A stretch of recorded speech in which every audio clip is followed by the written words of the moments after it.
हम लोग exponent are power, आप तो भी समझे, कुछ लोग एक्सपोनेंट बोलते हैं, कुछ लोग पावर बोलते हैं। आज हम अपने क्लास में एक्सपोनेंट को रीड करेंगे।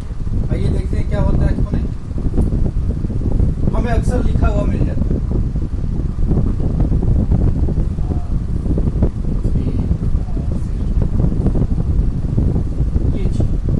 इसका सेंस क्या होता है? एक्स स्क्वायर एक्स क्यूब और 6 टू द पावर 4, ये जो हमारा पावर यही एक्सपोनेंट। ये क्यों होता है, आइए हम इसके बारे में। जब हम किसी डिजिट को उसी डिजिट से जितनी बार मल्टीप्लाई करते हैं, जितनी बार मल्टीप्लाई करें वो हमारा पावर काउंट कर लेते हैं। जैसे 1 2 3 4 5 6 टू द पावर 6। इसके कुछ सिंपल से रूल होते हैं, जैसे कि अगर हमको आपस में मल्टीप्लाई करना है डिजिट से, इसके कुछ सिंपल रूल होते हैं। आइए इसको देखते हैं। जैसे कि अगर हमारा 2 dash dash dash N type है तो 2 to the power N.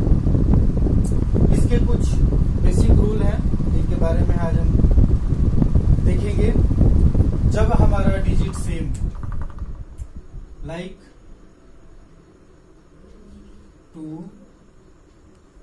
To the power 6 into 2 power 3, अगर इसको सॉल्व करना होता है तो हमें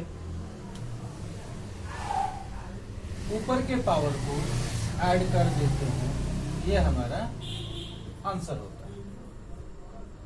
उसी तरह जब हमको डिवाइड करना होता है, जैसे कि 9 to the power 7 divided 9 to the power 6 equal to 9 7 minus 6 equal to 9 to the power 1 equal to 9।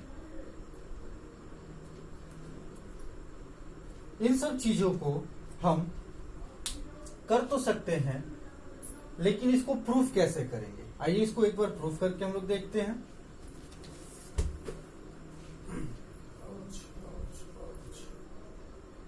आइए हम चेक करते हैं, प्रूफ करते हैं कि जो हमारा फार्मूला है, जैसे कि 2 to the power 6 into 2 to the power 3 equal to 2 6 plus 3 equal to 9। इसको हम प्रूफ करते हैं। प्रूफ करने का सेंस ये है कि हम इसको चेक करते हैं क्या क्या कि हमारा आंसर जो है सही आया है कि नहीं। आइए देखते हैं। 2 to the power 6 it's mean 2 into 2 into 2 into 2 into 2 into 2 1 2 3 4 5 6 into 2 into 2 into 2 7 8 9 it's mean 2 to the power 9। ये हमारा आंसर है। उसी तरह हम डिवाइड के मेथड को चेक कर लेते हैं। जैसे कि हमारा था question 3 to the power 7 divided 3 to the power 6 it's mean 3 7 minus 6 equal to 3 to the power 1। इसको हम देख लेते हैं।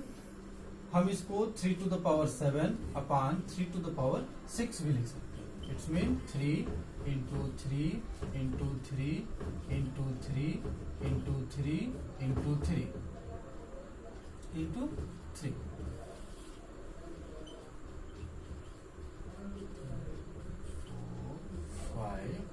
6 क्रॉस करते जाते हैं, हमको बच गया 3। इससे ये प्रूफ हो जाता है कि जो हमारा फार्मूला है वो सही है। कुछ और फार्मूले होते हैं या कुछ और रूल होते हैं जिनके बारे में हमें जानना बहुत जरूरी होता है। आइए उन रूल के बारे में देखते हैं। चलो थर्ड रूल की तरफ हम आते हैं। जब थर्ड रूल में आते हैं तो इसको हम ब्रैकेट में सॉल्व करना सीखते हैं। जैसे कि a upon b power m power n। इस कंडीशन में हम पावर को आपस में मल्टीप्लाई कर देते हैं। इट्स मीन इसको सॉल्व करने का तरीका होगा m into N equal to a/b ml। हम इसी क्रम में थोड़ा सा और आगे आते हैं तो हम ये समझते हैं कि अगर पावर माइनस में, अब तक तो हमने पावर को पॉजिटिव में देखा, अगर जो हमारा पावर है वो निगेटिव डिग्री में हो या नेगेटिव पावर में हो तो उसको हम कैसे सॉल्व करेंगे। आइए देखते हैं। a/b पावर -n, अगर ऐसा सिचुएशन आता है तो हम 1/a/b पावर n कर देते हैं, जिसका वैल्यू होगा b/a पावर n। अगर फ्रैक्शन में ना हो के वो नॉर्मल डिजिट में हो, जैसे a पावर -n हो तो 1/a पावर n। कुछ और फार्मूला होते हैं या कुछ और रूल आप बोल सकते हैं जो कि हमें जानना बहुत जरूरी होता है, जिनको जाने बिना हम एक्सपोनेंट को नहीं सॉल्व कर सकते हैं।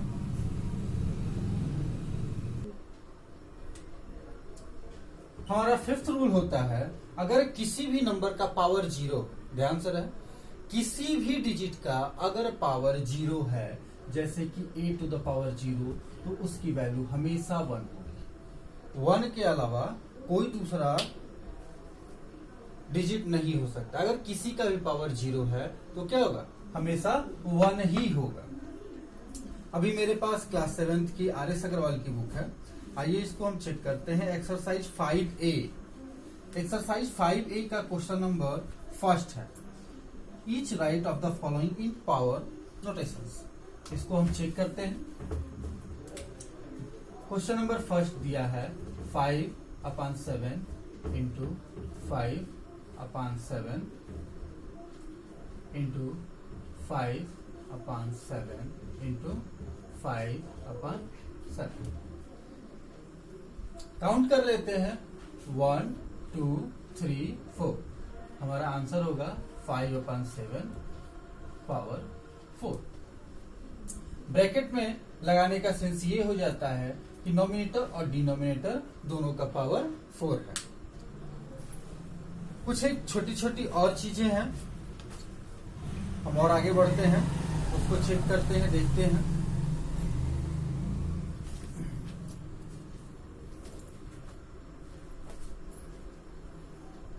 एक्सरसाइज 5A का क्वेश्चन नंबर 10 है, जो कि बहुत ही सिंपल है, लेकिन उसको देखने से वो टफ लग सकता है। आइए चेक करते हैं क्वेश्चन नंबर 10 का फर्स्ट क्वेश्चन है, from bracket, mid bracket, small bracket, -1/4 square -2 -1। इसको सॉल्व करने के दो मेथड है। इसको सॉल्व करने के हमारे पास दो मेथड है। एक हमारा जो एक्सपोनेंट या पावर का जो फार्मूला होता है उसके हम यूज में लाके इसको सॉल्व कर सकते हैं। इसको हम सॉल्व करते वक्त करेंगे 1 -1/4 power 2 into -2 into -1, it's mean 1/4 power 2 2 जा 4 -4 और -1, इट्स मीन पावर 4। हमारा हो जाएगा -1 into -1 into -1 into -1/4 into 4 into 4 into 4। Minus minus minus minus 4 time है इसलिए पॉजिटिव हो जाएगा, और 4 को जब हम टू द पावर 4 करेंगे तो हमारा आंसर होगा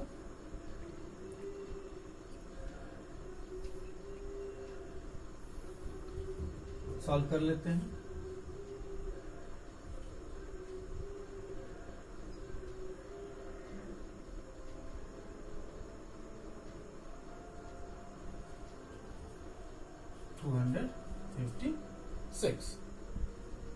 इसी को जब हम दूसरे मेथड से सॉल्व करते हैं तो नॉर्मल एक बार उसको एक नॉर्मल मेथड होता है, चेक कर लेते हैं, देखते हैं क्या होता है। तो हम सबसे पहले एक एक ब्रैकेट को सॉल्व करना शुरू करते हैं। 1/4 स्क्वायर -2 -1। हम इसको सॉल्व करना शुरू करते हैं। सबसे पहले हम स्मॉल ब्रैकेट को सॉल्व करते हैं। तो ये 1/4 4 जा 16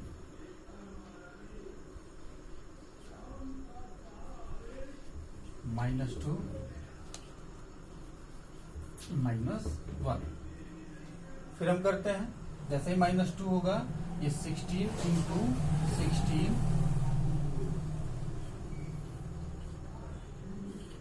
1 × 1 पावर -1 हो जाएगा, यानी कि हमारा आंसर आएगा 256 पावर -1।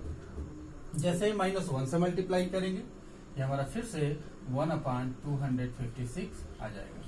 जैसा कि हम देख सकते हैं हमारे दोनों आंसर सेम है, तो ये मेथड भी सही है और ये मेथड भी सही है। जो भी आपको इजी लगे वो आप कर सकते हो, लेकिन सबसे ज्यादा इंपॉर्टेंट हम इसी मेथड को देते हैं क्योंकि ये जानना हमारे लिए बहुत जरूरी है। क्लास 7 की बुक 5th एक्सरसाइज 5A में एक क्वेश्चन है, क्वेश्चन नंबर 15। थोड़ा सा समझने लायक है, अच्छा क्वेश्चन है, आइए उसको देखते हैं।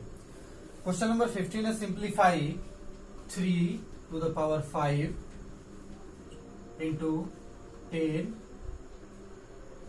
to the power 5 into 25 upon 5 to the power 7 into 6 to the power 5। इसको सॉल्व करने के लिए हम लोग कर सकते हैं, सबसे पहले इसको हम एक्सपेंड फॉर्म में कर लेते हैं। 3 × 3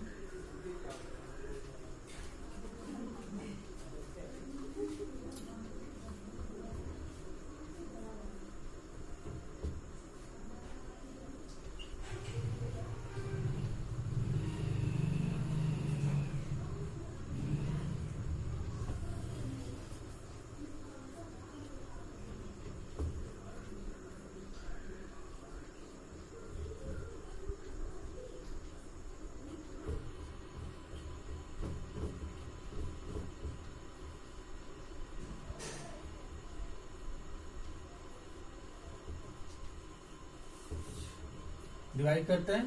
5 2 × 10 5 2 × 10 5 2 × 10 5 2 × 10 5 2 × 10 5 5 × 25 डिवाइड हो गया। अब हम फिर करते हैं 3 2 × 6 3 2 × 6 3 2 × 6 3 2 × 6 3 2 × 6 1 2 3 4 5। इट्स मीन हमारा आंसर आएगा 1/1 = 1। जैसा कि हम देख रहे हैं, इसको जैसे ही हमने ओरिजिनल फॉर्म में इसको राइट किया और जैसा हमारा नॉर्मल फ्रैक्शन का मेथड होता है डिवाइड करने का, हमने यूज किया और ये क्वेश्चन इजीली सॉल्व हो गया। इसी तरह आप आगे के क्वेश्चन ट्राई करिए। जो भी क्वेश्चन में आपको प्रॉब्लम होती है आप मुझे मेरे चैनल पे मैसेज करके बता सकते हो। Thank you class.